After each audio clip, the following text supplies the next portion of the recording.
Hello my चैम्स, कैसे हैं आप सभी। आई होप एकदम बढ़िया होंगे और बहुत अच्छे तरीके से आप सबकी अपनी पढ़ाई चल रही होगी बच्चा।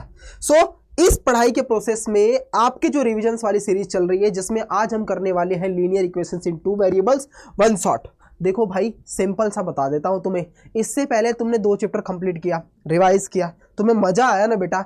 आज भी दावे के साथ कहता हूं, तुमने इससे पहले ये चैप्टर पढ़ा होगा, इससे पहले ये चैप्टर पढ़ोगे, क्योंकि 10th में भी आओगे तो यही चैप्टर्स मिलेंगे बेटा, थोड़ा सा डिटेल्स में वहां पे आ जाएगा।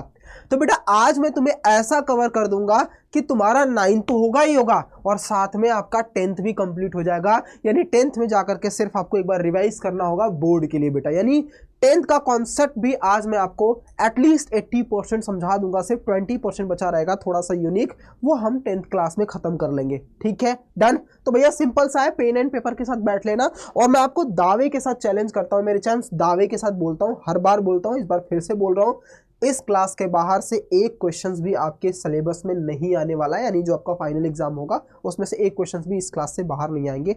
ज्यादा लंबी क्लास हो भी नहीं सकती क्योंकि चैप्टर छोटा है, तो हम जल्दी से जल्दी इसको खत्म करेंगे, रिवाइज करेंगे और इस पर क्वेश्चंस की प्रैक्टिस करेंगे। ठीक है, डन। तो are you ready my champs, are you ready? Done done done. एक बार कमेंट बॉक्स में बता दो। देखो बच्चा, मेरा थोड़ा गला बैठा है और मुझे हुआ है कोल्ड, तो आई होप आप लोग थोड़ा सा एडजस्ट कर लोगे मेरी वॉइस अगर थोड़ा कम बेसी जाती है तो। ठीक है, डन डन मेरे चैम्प्स।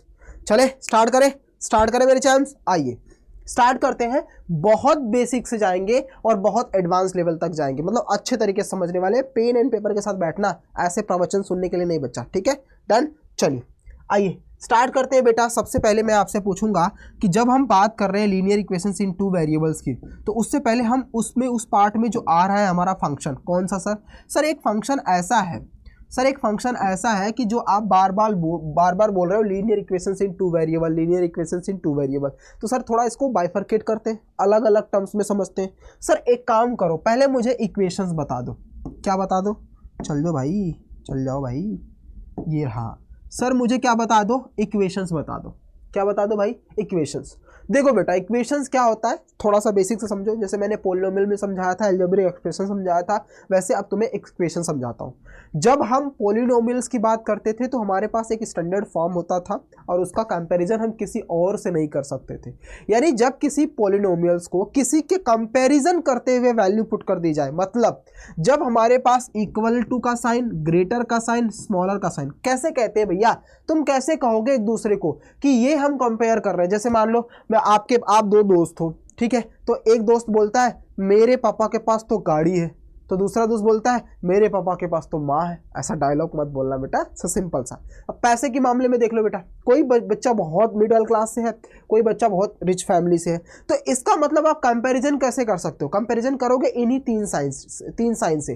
कौन सा? या तो बहुत रिच होगा, मतलब बहुत बड़ा होगा, या तो बहुत छोटा होगा, या तो दोनों सेम लेवल के होंगे। जैसे ये दोनों बच्चे बोल रहे हैं तुम्हारे पास BMW है, मेरे पास भी BMW है, तो दोनों क्या हो गया? इक्वल, मतलब कंपैरिजन क्या हो गया? इक्वल।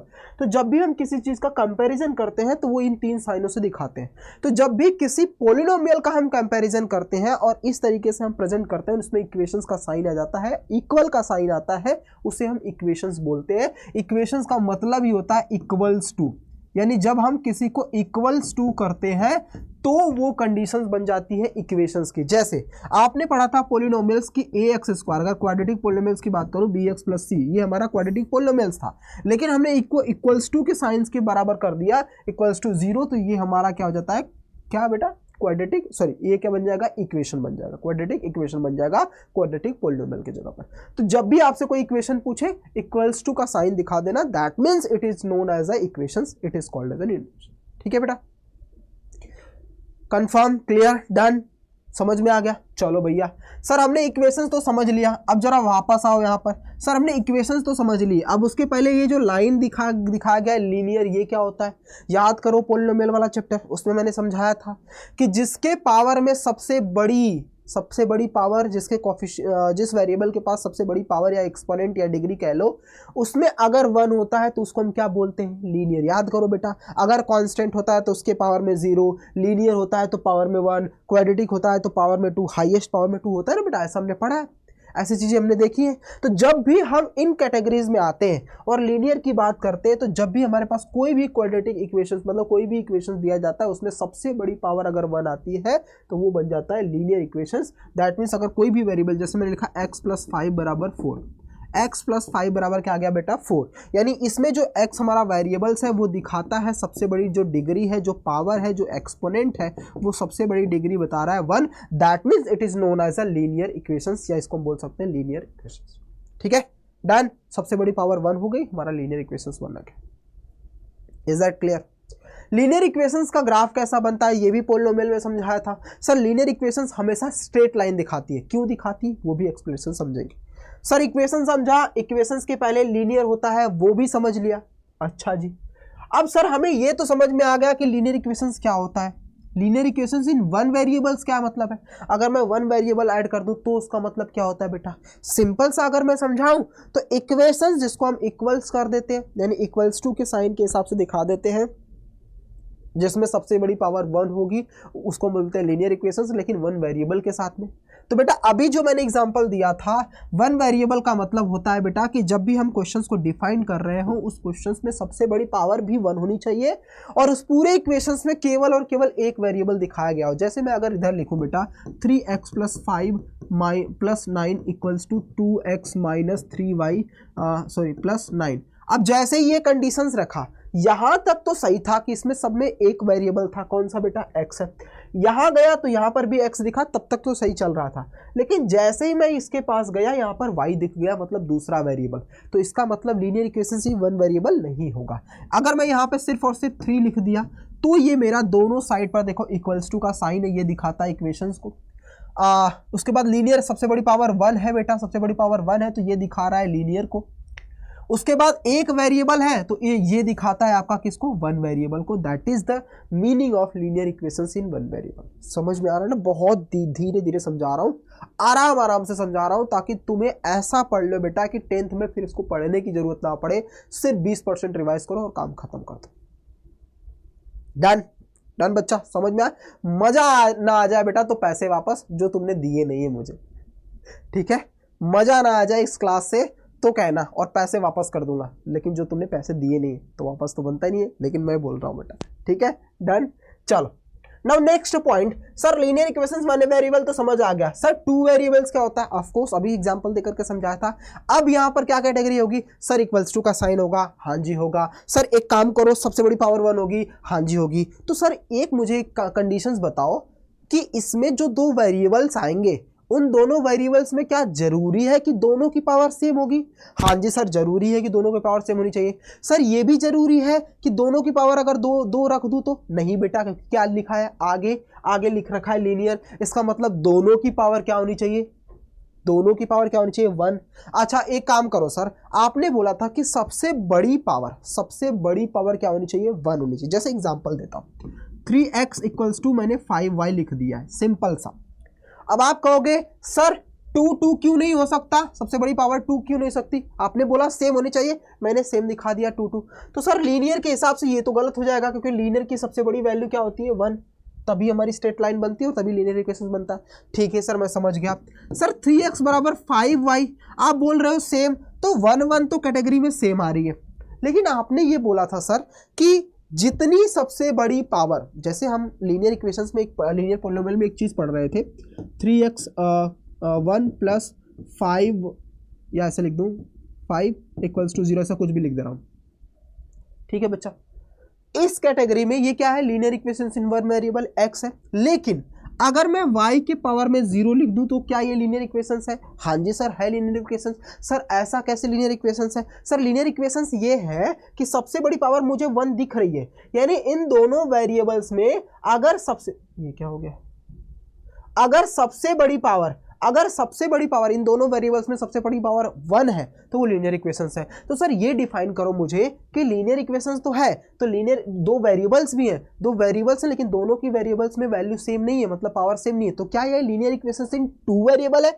ना बेटा, ये क्या है, linear equations in one variable. Two variable होने के लिए दोनों की पावर सेम होनी चाहिए और दोनों की पावर केवल और केवल 1 ही कंसीडर किया जाएगा, क्योंकि आपको पता है बेटा जब किसी वेरिएबल के पावर में 0 होता है तो वो हमारा कांस्टेंट पॉलिनोमियल होता है। क्या होता है बेटा, कांस्टेंट पॉलिनोमियल, और उसकी वैल्यू हमेशा 1 मानी जाती है। ये आपने पॉलिनोमियल्स वाले चैप्टर्स में अच्छे तरीके से समझ लिया।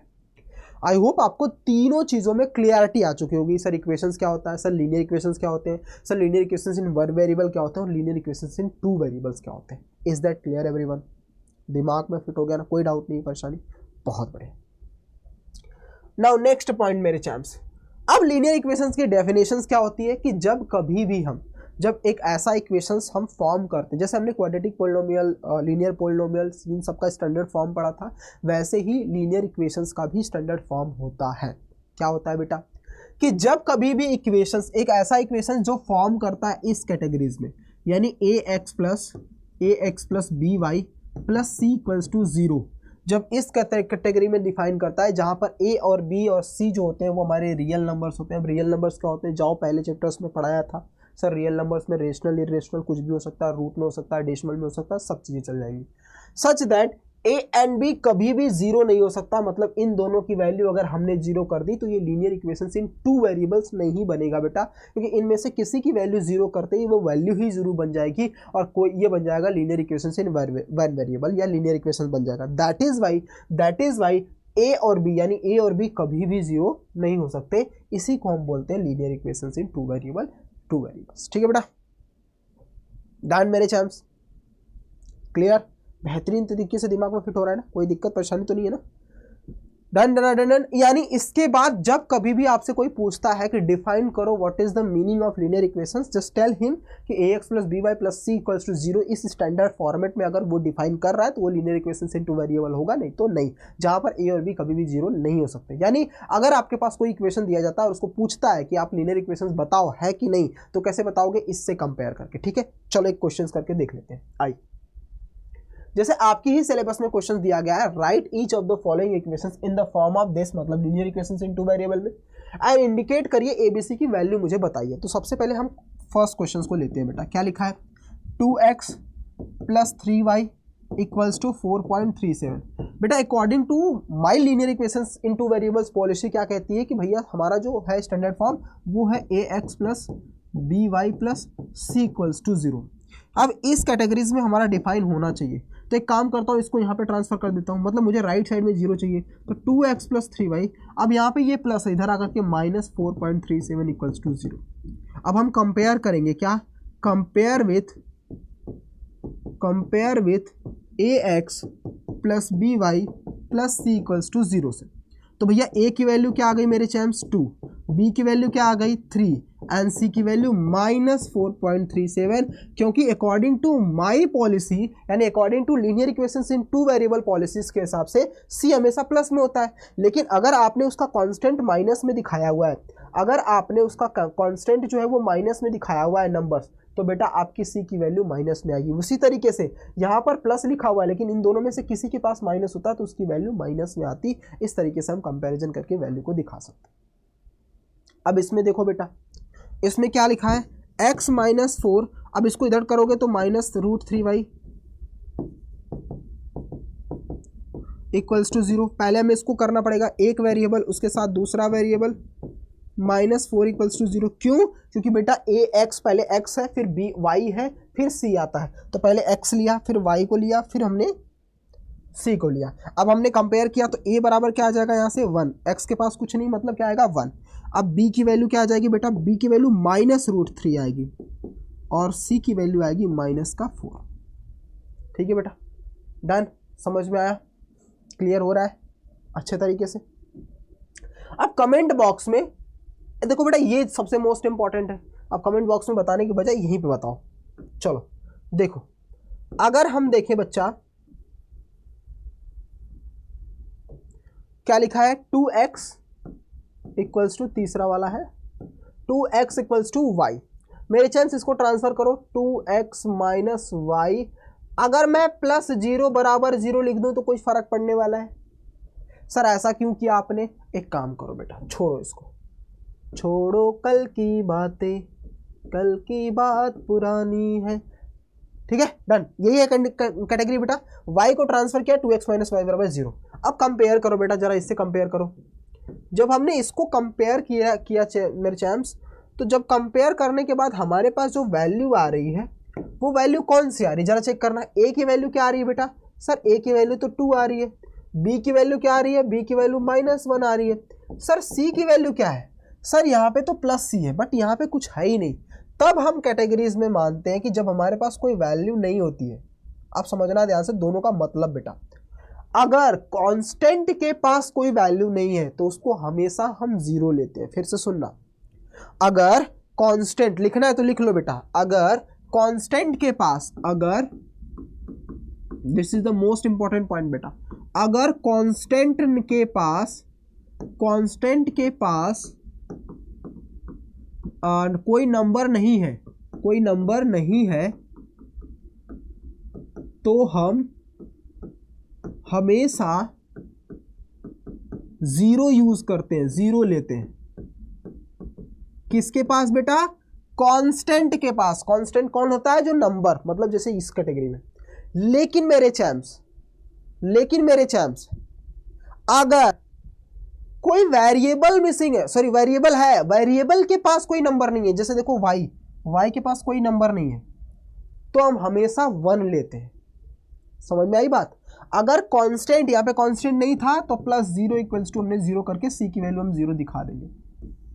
क्या दिखा देंगे बेटा? 0। क्या दिखा देंगे बच्चा? 0।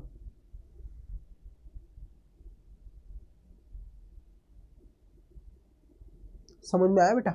यानी अगर इस कांस्टेंट के प्लेस पर कुछ नहीं था तो हमने 0 लिया, इस वेरिएबल के पास में कोई नंबर नहीं था तो यहां पे हम हमेशा 1 लेते हैं। इसको नोट कर लेना, this is the most important thing, मैंने आपको समझा। Done done done done done. समझ में आ रहा है कि नहीं? बोलो चैंपियंस।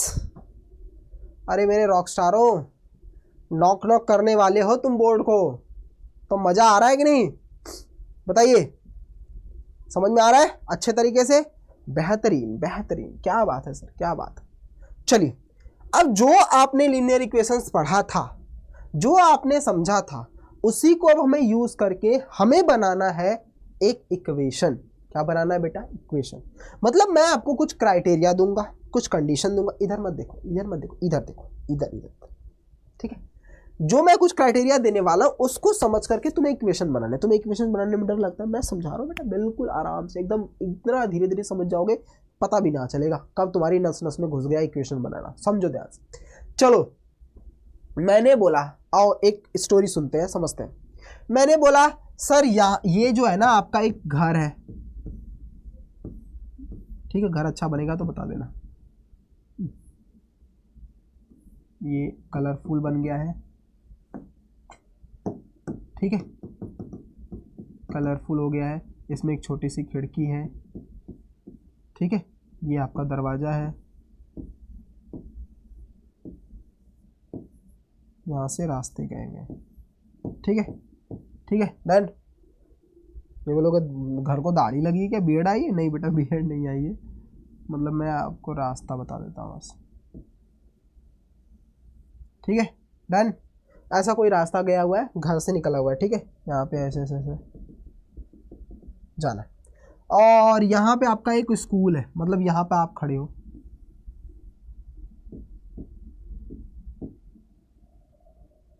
ठीक, यहाँ पे आप खड़े हो, ये आपका स्कूल है, ठीक है। अब समझना ध्यान से बच्चा, समझना ध्यान से।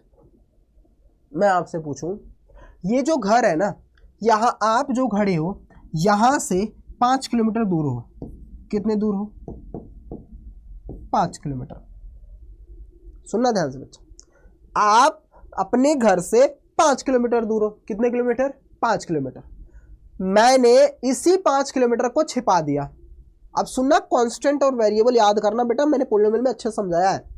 कांस्टेंट जब हम फिक्स्ड बता देते हैं कि आपके और आपके घर के बीच में दूरी कितनी है, वेरिएबल जब हम बताते ही नहीं है, यानी अब हम वेरिएबल का यूज करेंगे।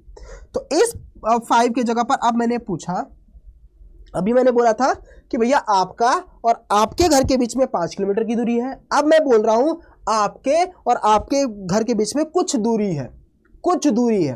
सम distance are between you and your home, ऐसा कुछ बोल सकते हैं ना कि आपके और आपके घर के बीच में कुछ डिस्टेंस है। कितना डिस्टेंस है मुझे नहीं पता, उसी को हम वेरिएबल में सपोज कर लेते हैं। जब मुझे नहीं पता तो हम उसको बोल देंगे भैया एक्स को पता होगा, तुम्हारी एक्स को नहीं, इस वाले एक्स को, ठीक है, एक्स किलोमीटर वाले को पता होगा, ठीक है बेटा।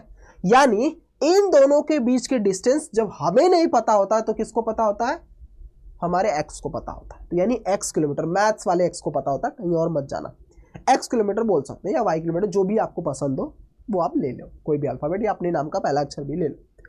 ये हमने बता दिया, समझ में आ गया कैसे हम लेते हैं। अब जरा इस क्वेश्चन को पढ़ना, अब वापस आना।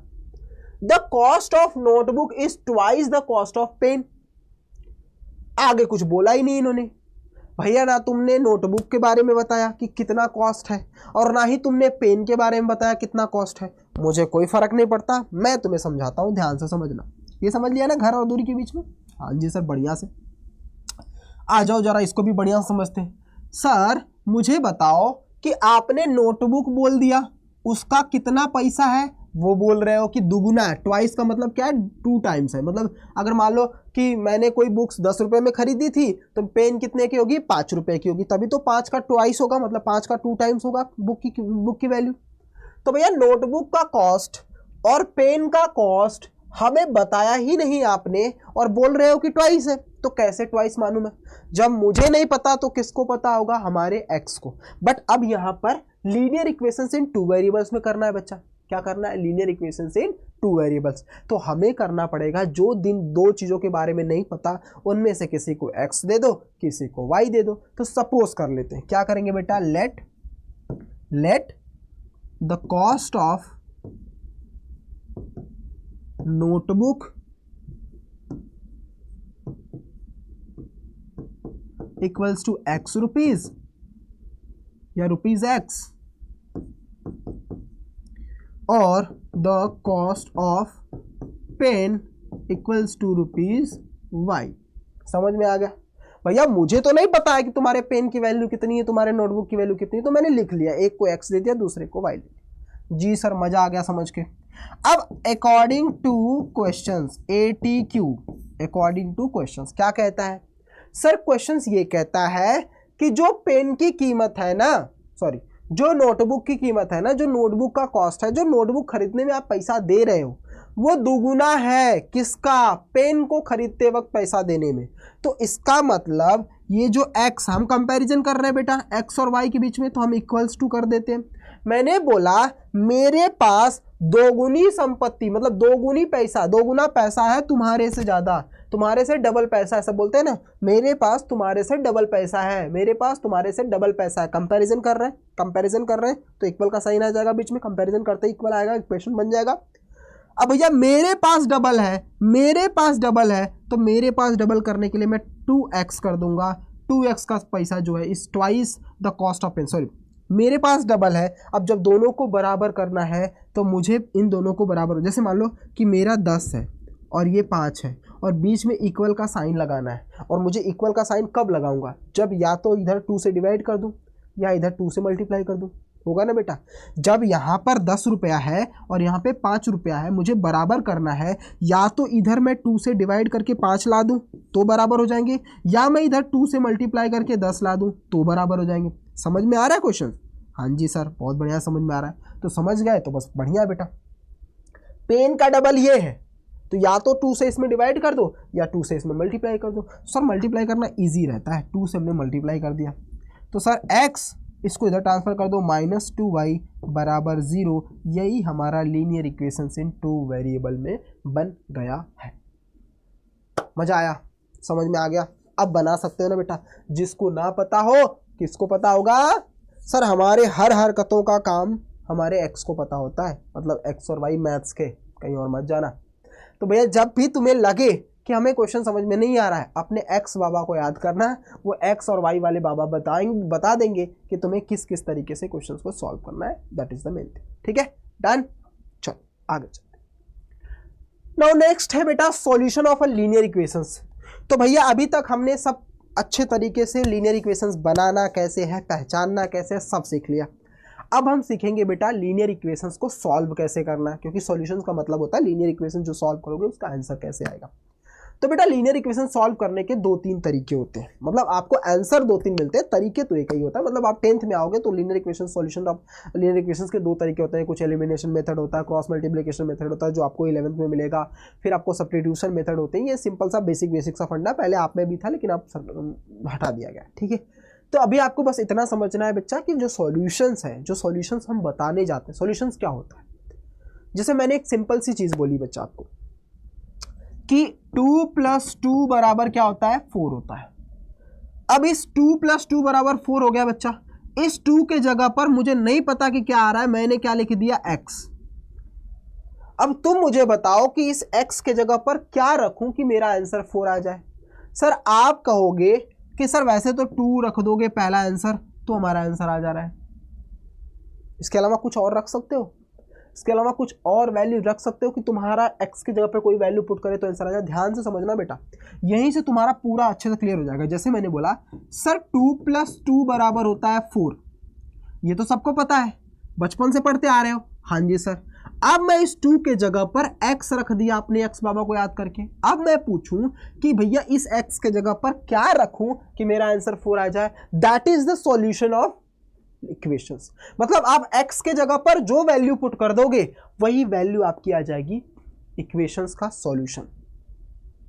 इसमें समझना बेटा, जब इस वाले को देख रहा हूं तो इसमें मुझे क्या नजर आ रहा है, सर ये तो एक 1 वेरिएबल वाला क्वेश्चन दिख रहा है। कौन सा वाला दिख रहा है, 1 वेरिएबल वाला। बहुत अच्छा बेटा। और जब 1 वेरिएबल का मैं देख रहा हूं तो केवल एक वैल्यू ही मिल रही है, यानी इसको ट्रांसफर कर दो -2 की तो 2 आ रहा है आंसर, यानी x की वैल्यू केवल 2 आ रही है। 2 रखने पर हमारे पास 4 आ जाता है। दैट मीन्स जब 1 वेरिएबल्स होता है बच्चा, जब 1 वेरिएबल वाले लीनियर इक्वेशंस होते हैं तो हमेशा उसका केवल और केवल 1 सॉल्यूशन बनता है। That is the main and most important बेटा, इसको टिक कर लेना, ठीक है। जब आपका केवल 1 वेरिएबल वाला क्वेश्चन होता है तो उसमें केवल और केवल 1 सॉल्यूशन बनते हैं। 1 सॉल्यूशन का मतलब केवल एक आंसर निकलता है, उससे ज्यादा नहीं निकलता जब हमारे पास एक वेरिएबल वाले क्वेश्चंस होते हैं। कैसे, आपको डिफाइन करके मैंने बता दिया है। डन। नाउ नेक्स्ट पॉइंट, अब मैंने बोल दिया सर x, अभी आपने पढ़ा था कि सर 2 + 2 बराबर 4। अब 2 पॉइंट मैं समझा रहा हूं, यहां पे 1 वेरिएबल का था, अब मैं यहां पे 2 वेरिएबल वाले पढ़ रहा हूं। 2 + 2 बराबर 4। अब मैं क्या कहता हूं, मैं तो हूं थोड़ा सा, समझ गए ना बेटा। तो भैया इस 2 के जगह पर मैंने लिख दिया x और इस 2 के जगह पर मैंने लिख दिया y। भैया मेरे अंदर तो वो क्या बोलते हैं, वो पैनिक, मतलब एक कीड़ा रहता है ना कि हर बार क्वेश्चन पूछने का मतलब। तो मैंने देखा कि सर 2 + 2 बराबर 4 रखने पर अगर एक के जगह पर चेंजेस कर रहा हूं, एक वेरिएबल रख रहा हूं तो कितने सॉल्यूशंस बनते हैं, सर 1 बनते हैं। लेकिन सर जी जब मैंने x और y यानी उस 2 और 2 के जगह पर x और y रखा तब मैं क्या बन सकता हूं, तब कितने आंसर निकाल सकते हो, जरा समझना बेटा। अब x और y के जगह पर क्या रखोगे कि 4 मिल जाएगा, सोचो जरा सोचो। इसे क्या हुआ है, गाना पे मत जाओ, इधर आ जाओ। सर एक चीज तो नजर आ रही है कि मैं अगर इसके जगह पर 1 रख दूं, दूसरा कलर लेता हूं। सर जी अगर इसके जगह पर 1 रख दूं तो यहां पे क्या रखना पड़ेगा, 3। सर ऐसा क्यों, सर इसके जगह पर भी अगर मैं 3 रख दूं तो, हाँ जी सर हो सकता है। सर ऐसा क्यों कह रहे हो, सर अगर मैं यहाँ पे 6 रख दूं और इसके जगह पर -2 रख दूं तो भी 4 मिल जाएगा। सर -2 यहाँ रख दूं +6 यहाँ रख दूं तो भी 4 मिल जाएगा। सर 8 यहाँ पे रख दूं -4 यहाँ रख दूं तो भी +4 मिल जाएगा। -4 8 यहाँ पे रख दूं तो भी +4 मिल जाएगा। सर 0 + 4 रखूं तो भी 4 हो जाएगा। 4 + 0 रखूं तो भी 4 मिल जाएगा। मतलब क्या समझ में आ रहा है, क्या समझ में आ रहा है। सर एक चीज तो क्लियर समझ में आ रही है कि जब हमारे पास 2 वेरिएबल्स होते हैं, कितने वेरिएबल्स बेटा, 2 वेरिएबल्स होते हैं। जब हमारे पास 2 वेरिएबल्स होते हैं मेरे चैम्प्स, तब हमारे को इनफाइनाइट मेनी सॉल्यूशंस मिलते हैं। क्या मिलते हैं बेटा, इनफाइनाइट बोल दो या मेनी सॉल्यूशंस बोल दो, मतलब बहुत सारे आंसर मिलेंगे गिन नहीं सकोगे, इतना ज़्यादा आंसर मिलेगा। मतलब इस x और y के जगह पर आप बोलोगे सर यही क्यों? सर 1000 में से 996 माइनस करोगे तो भी तो तुम्हारा 4 मिलेगा। कुछ भी रख लो बेटा, आपके ऊपर डिपेंड है। मतलब दुनिया का हर नंबर इसमें सेटिस्फाइड करने पर मुझे 4 मिल सकता है। मतलब x के जगह पर कुछ भी वैल्यू रखोगे तो y की जगह पर आपको x और y की जगह पर कुछ भी वैल्यू रखोगे, मतलब वैल्यू पुट करते हुए, तो उसका सम 4 की कैटेगरी में आ सकता है। That is the 2 variables of solutions. मतलब एक सॉल्यूशंस कब बनता है? जब हमारे पास एक वेरिएबल होता है, उसको भी मैंने आपको दिखा दिया है। और जब हमारे पास अलग अलग सॉल्यूशंस बनते हैं, अलग अलग मतलब इनफाइनाइट सॉल्यूशंस बनते हैं बेटा, तो उसका मतलब होता है कि वो हमारे पास 2 वेरिएबल्स हैं, तभी इनफाइनाइट मेनी सॉल्यूशंस बनते हैं। तो यहाँ से क्वेश्चंस बन जाते हैं। मैंने आपको बेसिक से अच्छे तरीके से समझा दिया। आई होप एकदम अच्छे तरीके से फंडा क्लियर हो चुका होगा कि सॉल्यूशंस ऑफ लीनियर इक्वेशंस का कैसे क्या क्या बनता है। डन? क्लियर? चलो बेहतरीन। नाउ नेक्स्ट, अब आपको निकालना है बेटा find 4 different solution of this quadratic equation. तो भैया ले भैया, तुमने तो कोई कहानी रख दी। अब हम तो समझ चुके हैं सर, अब तो हम रॉकेट बन चुके हैं, और रॉकेट की वैल्यू पुट करने के लिए सिंपल सा है, इसको मानेंगे लेफ्ट हैंड साइड, इसको मानेंगे राइट हैंड साइड। भैया तुमने क्वेश्चंस में कोई क्राइटेरिया दी नहीं है, तो हम तुम्हारी बात माने ही क्या है। तुमने बस इतना पूछा है कि डिफरेंट होने चाहिए, तो हम डिफरेंट ही निकालेंगे। सर हमने लेफ्ट हैंड साइड रखा, क्या रखा सर? हमें लाना है राइट वाला 6, कोई बात नहीं, x प्लस 2y है बेटा। तो x के जगह पर अब मैं रखता हूँ, क्या रखूँ? 1। x के जगह पर 1 रख दो बच्चा। तो y की जगह पर क्या रखना पड़ेगा? सर y की जगह पर 3। देख लो 1 प्लस 2 इंटू 3, मतलब 3 2 सॉरी 2 ज़्यादा हो जाएगा, हमें 6 लाना है ना, ऐसा सोचना पड़ेगा। कुछ की वैल्यू पुट करनी। दूसरा तरीका भी सिखाऊंगा, अभी ये थिंकिंग वाले तरीका सिखा रहा हूँ, फिर दूसरा तरीका सिखाऊंगा। अब x के जगह पे 1 तो नहीं रख सकता, 0 रख देता हूँ, पहले 0 रखता हूँ, सबसे छोटी वैल्यू 0। तो y की जगह पर 3 रखना पड़ेगा, मतलब 0 प्लस 2 इंटू 3, मतलब आपका आंसर 6 आ चुका है। ठीक है सर, ऐसा क्यों? सर एक काम करो, एक काम क्या करूँ सर, x के जगह पर 6 रख दो, y के जगह पर 0 रख दो, तो क्या हो जाएगा? रख करके देख लो बेटा, x के जगह पर 6, y की जगह पर ये हो जाएगा 6 प्लस 2 इंटू 0, यानी क्या आ जाएगा 6। ये भी आंसर आ गया, बहुत बढ़िया। सर 2 तो मिल गए, एक और 3 4 और निकाल लो, मतलब 1 2 और निकाल लो। सर और क्या रख सकता हूँ? जो भी मर्जी करे आपका। एक काम कर सकते हैं सर, x के जगह पर 9 रख ले, अगर 9 रखेंगे, या 12 रख ले, x के जगह पर 12 रख ले, और तो y के जगह पर 3 रख लेते हैं, सॉरी -3 रख लेते हैं। x के जगह पर 12, y की जगह पर -3, तो देखो बेटा क्या हो जाएगा, 12 प्लस 2 इंटू -3, यानी 12 माइनस 6 बराबर क्या आ गया? 6।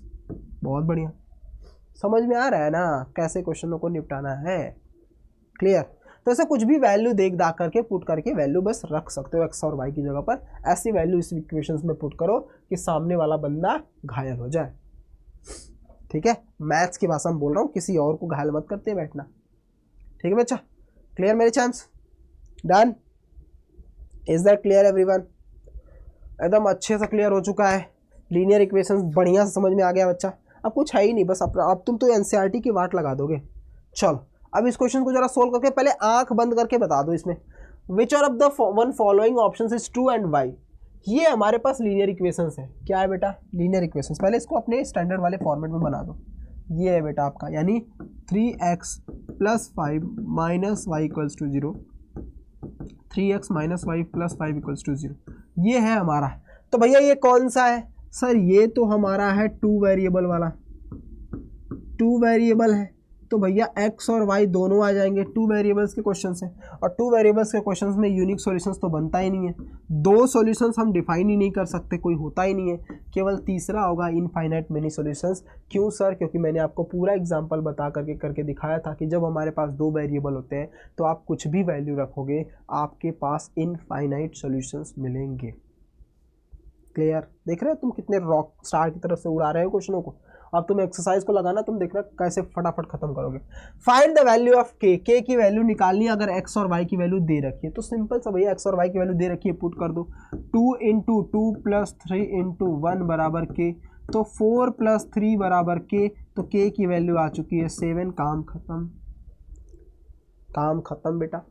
जब किसी चीज का कोई सॉल्यूशंस गिवन होता है तो वो उस लीनियर इक्वेशंस को भी सेटिस्फाइड करेगा, और जब कोई लीनियर इक्वेशंस को सेटिस्फाइड कर रहा है कोई भी आंसर कोई भी वैल्यू, तो वो वैल्यू उस लीनियर इक्वेशंस का सॉल्यूशंस होगा। मैंने क्या बोला सुनना ध्यान से, this is the most important thing बोला, तुम्हें समझ में तो आया नहीं होगा, तुम करते तो आ गए बेटा लेकिन इसको समझ में नहीं आएगा, फिर से सुनना, तुमने गौर ही नहीं किया होगा। मैंने क्या बोला सर, जो सॉल्यूशंस होते हैं कौन से सर, ये जो सॉल्यूशंस दिए गए हैं इस इस लीनियर इक्वेशंस के, ये सॉल्यूशंस अगर दिए गए हैं तो इस लीनियर इक्वेशंस को वो सेटिस्फाइड करेंगे, मतलब वैल्यू पुट करने पर उसका आंसर उसके बराबर आ जाएगा। दूसरी क्वेश्चंस मैंने क्या बोला, अगर सॉल्यूशंस दिए हैं तो उस लीनियर इक्वेशंस को सेटिस्फाइड करेंगे, इसी को उल्टा कर दो, अगर लीनियर इक्वेशंस दिए गए हैं तो उसका जो आंसर आएगा वो उस आंसर का यानी उस लीनियर इक्वेशंस का सॉल्यूशन बनेगा। समझ में आया? फिर से सुनो, जो सॉल्यूशंस दिए, पॉइंट नंबर 1, जो सॉल्यूशंस दिए गए हैं, अगर कोई भी सॉल्यूशंस किसी लीनियर इक्वेशंस का दिया गया है तो वो सॉल्यूशंस उस लीनियर इक्वेशंस को सेटिस्फाइड करेंगे, मतलब उसको पूरा पूरा कट कर देंगे। समझ में आ गया? फिर से सुनना, जो सॉल्यूशंस दिए गए हैं वो सॉल्यूशंस उस लीनियर इक्वेशंस को पूरा पूरा सेटिस्फाइड कर देंगे, मतलब आंसर ला देंगे, डन, बराबर कर देंगे। पहला समझ में आ गया। दूसरा पॉइंट, इसको उल्टा करते हैं, जो लीनियर इक्वेशंस होते हैं उसका आंसर जो निकलता है वो आंसर उस लीनियर इक्वेशंस का सॉल्यूशन बनता है, वो आंसर उस लीनियर इक्वेशंस का सॉल्यूशन बनता है। क्लियर? डन बच्चा? बस यही था आपका लीनियर इक्वेशंस में। आई थिंक ये हो चुका है। डन, पूरा पैटर्न मैंने आपको समझा दिया है। एनसीईआरटी तो मुड़ा डालोगे, एनसीईआरटी में कुछ बचा ही नहीं है। लेट मी चेक, अगर कुछ होगा तो हम कर लेंगे, बाकी तो ऐसा कुछ बचा ही नहीं है। नहीं बचा। आपके एनसीईआरटी से भी कुछ क्वेश्चंस मैंने ले लिए हैं, कुछ आंसर्स भी करा दिए हैं। सो हमने विद इन 30-40 मिनट्स के अंदर पूरा अच्छे तरीके से लीनियर इक्वेशंस पर कमांड बना ली है। आई होप आपको ये लेक्चर्स बहुत पसंद आएंगे। और अगला चैप्टर कौन सा रहेगा, कोऑर्डिनेट ज्योमेट्री का, उसको भी अच्छे तरीके से समझेंगे एंड देन कोशिश करते रहेंगे। बाकी आपके लिए भी सैम्पल पेपर बहुत जल्द आ रहा है, मतलब आपकी क्वेश्चंस की प्रैक्टिस कराने के लिए हम वापस आ रहे हैं एक बहुत ही एनर्जेटिक वे में। तो जल्दी से इस चैनल को सब्सक्राइब कर लीजिएगा, ठीक है बेटा। अगर आप इस चैनल पर नए हैं तो सब्सक्राइब कर लीजिए, अपने सारे दोस्तों को शेयर कर देना कि यहाँ पर बहुत ही मज़े में क्लास को पढ़ाया जाता है। और अगर किसी को मैथ से डर लगता है ना तो आनंद सर की क्लास में आ जाए, मैथ से प्यार ना हो जाए ना बेटा, 10 दिन, सिर्फ 10 दिन तुम क्लास देखो, 10 दिन भी छोड़ो, तुम 5 से 6 दिन रेगुलर क्लास देखो बेटा। अगर इस क्लास से प्यार ना हो जाए और आनंद सर की आदत ना लग जाए कि भाई जल्दी उनकी क्लासेस कब आएगी, तो बेटा उसके बाद दोबारा कभी मत आना, ये मैं आपसे प्रॉमिस करता हूँ, क्योंकि यहाँ पर हम खेल में मैथ्स को सीखते हैं और मैथ्स को अपना बनाते हैं। ठीक है बेटा, डन। चलिए मिलते हैं अगली क्लास में, तब तक के लिए अपना ख्याल रखिए, अपने पेरेंट्स का भी, और रिवाइज करते रहिए और आगे बढ़ते रहिए। God bless you my champs. जय हिंद बच्चों, बाय बाय, टेक केयर।